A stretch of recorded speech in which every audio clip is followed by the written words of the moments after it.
The public strategic debate is a carefully managed illusion. You are conditioned to fear the launch sequence, the ICBM, the mushroom cloud. This is a deliberate misdirection. A full-spectrum kinetic war between peer competitors is now a mathematical impossibility. A mutually assured solvency crisis before the first missile leaves its silo. While legacy media fixates on the cost of carrier groups, the Pentagon's own spending signals the real threat. The U.S. Air Force just awarded a $490 million contract not for bigger bombs, but for counter-drone systems. The calculus has changed. The primary threat vector is no longer symmetrical, it is asymmetric and leveraged. The true theater of war is not the sky, but the deep. The vector of attack is not fire, but silence. According to analysts at CSIS, the entire global economic and military architecture runs on a vulnerable nervous system of undersea fiber optic cables. Severing these is not an act of war. It is an act of systemic erasure. The second silent vector is orbital blinding. As artificial intelligence reshapes warfare, low-cost assets can achieve temporary, non-kinetic effects against the satellite constellations that form the eyes and ears of the Western military. This is not about destruction. It's about creating a total information blackout at the critical moment. This two-pronged protocol creates the ultimate strategic liability, the blind Leviathan, a superpower with unmatched kinetic force, but no sensory input, no targeting data, no economic intelligence.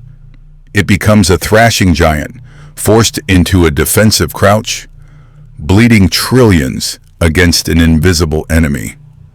The war begins not with a bang, but with the deafening silence of a dead data stream.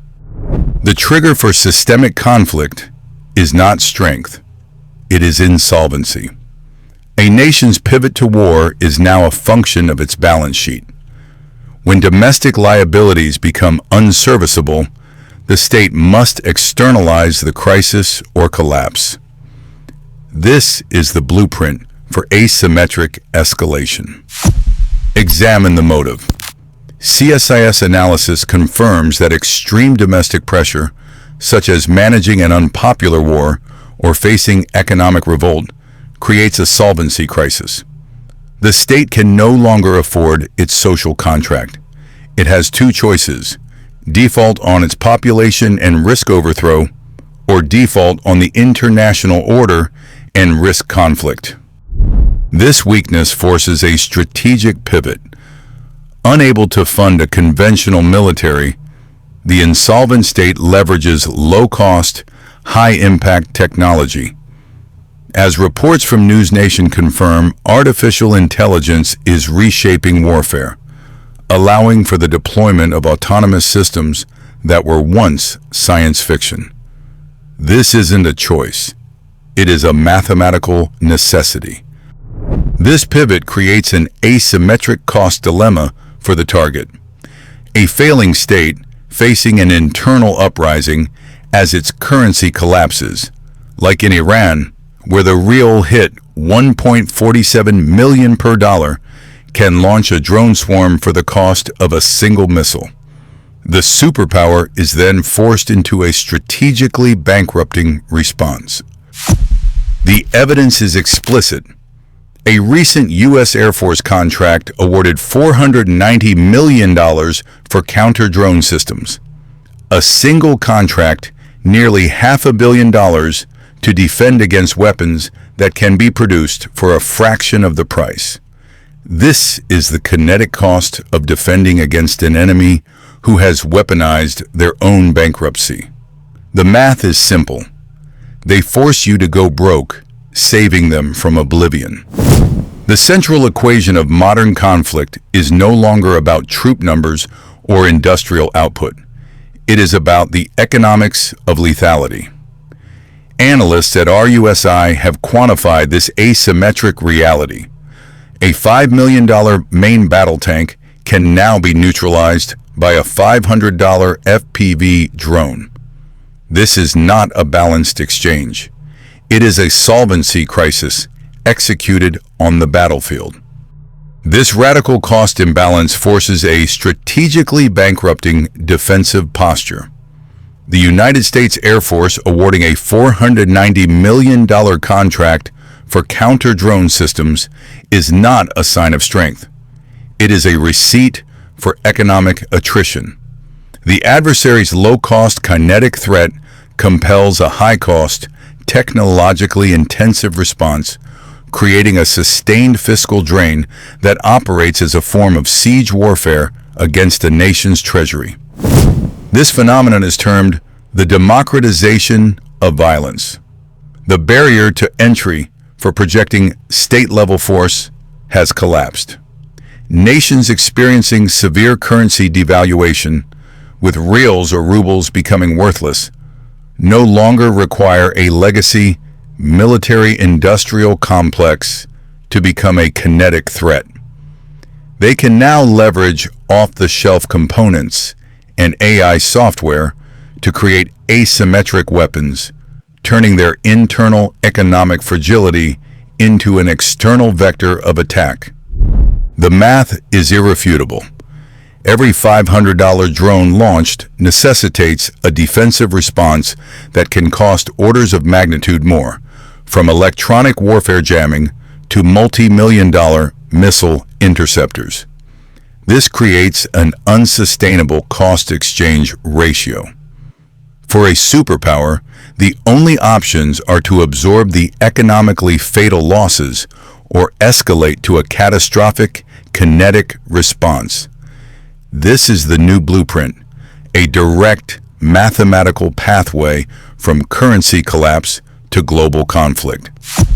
The next systemic conflict will not be initiated in a declared battle space. It will be incubated in gray zones, nations designated as stable, even allied, but which are experiencing advanced internal decay. These zones are not the source of the threat. They are sterile laboratories, selected for their proximity and plausible deniability. They function as proxy launch sites to test a superpower's response protocols. The primary accelerant is a national solvency crisis. According to international reporting, Iran's currency has collapsed to 1.47 million rial per dollar, creating the internal pressure required for external aggression. A state with nothing to lose financially is transformed into a launch-on-warning asset. This economic desperation is not a liability for its sponsors. It is a feature. It manufactures a predictable, kinetic response vector.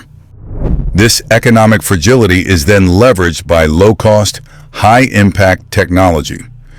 Reports from CSS confirm that artificial intelligence is fundamentally reshaping warfare.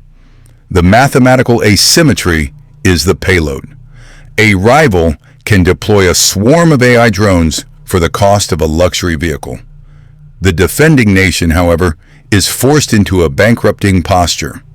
The U.S. Air Force has already awarded a $490 million contract for counter-drone systems. This is not defense. It is a mandatory compounding tax on solvency. This is where the gray zone becomes the staging ground. Regional instability, whether in the Americas or Africa, becomes a vector.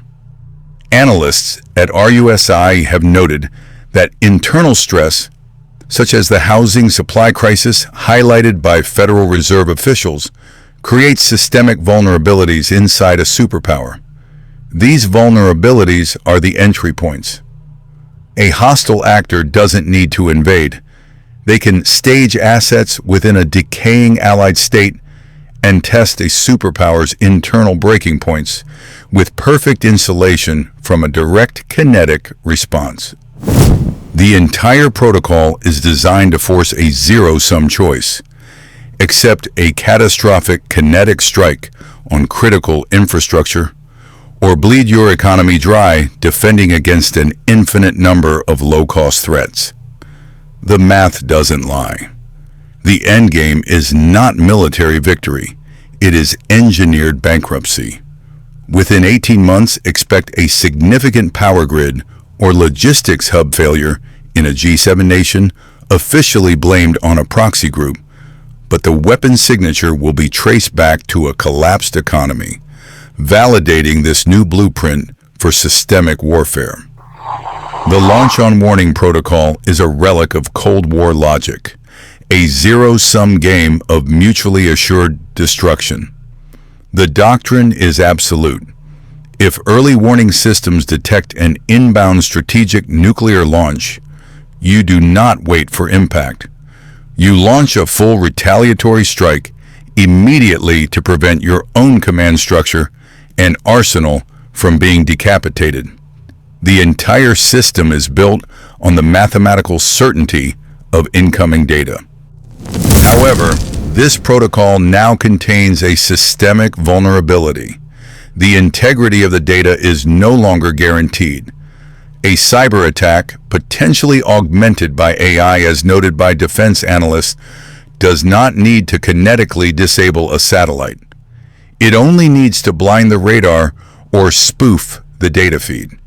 This creates a condition known as the fog of digital war. This places the commander in an impossible position. The screens are black.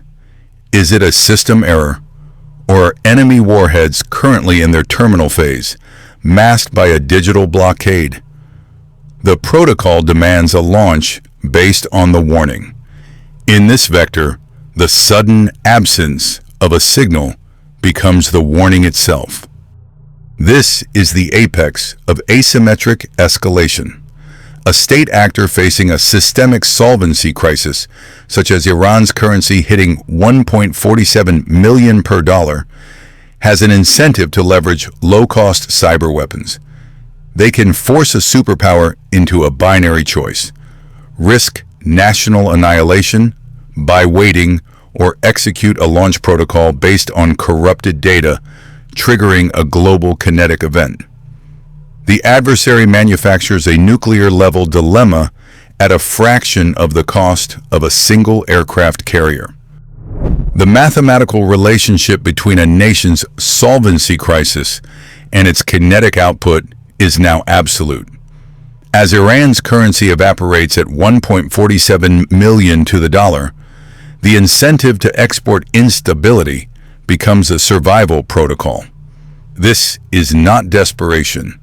It is a calculated leverage play against a superpower distracted by its own internal fragilities, such as a systemic housing crisis referenced by its own Fed officials. The defensive cost curve is unsustainable. The U.S. Air Force's $490 million contract for counter-drone systems is not a projection of strength. It is a public admission of a cripplingly expensive liability. As AI reshapes the battle space, this creates the perfect asymmetry for a calibration shot. A low-cost probe to test a multi-billion-dollar response infrastructure and the political will to deploy it. Therefore, the calibration event within the next 12 months will be an attribution impossible logistics blackout. A coordinated micro-drone swarm launched from anonymous maritime assets will execute a targeted, non-kinetic takedown of the Port of Los Angeles crane automation and digital container tracking systems. The blackout will last less than 48 hours, freezing a strategic node of the U.S. economy and validating the vector. The official report, as projected by RUSI analysts, will cite cascading system failure of unknown origin.